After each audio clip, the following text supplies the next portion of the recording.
Welcome to Virupakshi news channel. వార్తలు చదువుతున్నది విరూపాక్షి లతారెడ్డి. ఈనాటి వార్తా విశేషాలు మీకోసం. ఏపీలో నిరంకుశ పాలన, వైఎస్ఆర్సీపీ ఎమ్మెల్సీ వరుదు కళ్యాణి ఏపీ కూటమి ప్రభుత్వంపై తీవ్ర విమర్శలు చేశారు. రాష్ట్రంలో నిరంకుశ పాలన సాగుతుందని ధ్వజమెత్తారు.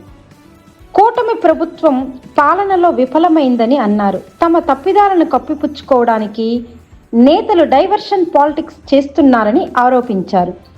ఎన్నికల్లో ఇచ్చిన వాగ్దానాలను ఏ ఒక్కటి నెరవేర్చలేదని మండిపడ్డారు. ప్రజల వ్యతిరేకతను తప్పించుకోవడానికి తిరుపతి లడ్డూ ప్రసాదం అంశాన్ని తెరపైకి తెచ్చారని ఆమె విమర్శించారు. ఏపీలో అంబేద్కర్ రాజ్యాంగానికి బదులు రెడ్ బుక్ పాలన అమలవుతుందని అన్నారు. తిరుపతి లడ్డు వివాదంపై సిబిఐ ఇప్పటికే లడ్డూలో జంతువుల కొవ్వు కలవలేదని స్పష్టం చేసిందని ఈ సందర్భంగా గుర్తు చేశారు. ఇకపోతే టీడీపీ నేతల రాజకీయ ఆరోపణలు, టీడీపీ నేతల ఏర్పాటు చేసిన ఫ్లెక్సీలు తొలగించాలని కోరినందుకు అంబటి రాంబాబుపై దాడి జరిగిందని తెలిపారు. చంద్రబాబు తన అనుచరులకు ప్రభుత్వ భూములను తక్కువ ధరకు కట్టబెడుతున్నారని ఆరోపించారు.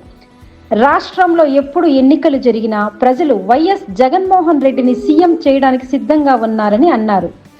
వైఎస్ఆర్సీపీ ఎమ్మెల్సీ వరుదు కళ్యాణి చేసిన వ్యాఖ్యలు ఏపీలో రాజకీయ వాతావరణాన్ని మరింత వేడెక్కించాయి. కూటమి ప్రభుత్వం టీడీపీ నేతలపై చేసిన ఆరోపణలు, తిరుపతి లడ్డు వివాదం మళ్లీ చర్చనీయాంశంగా మారింది.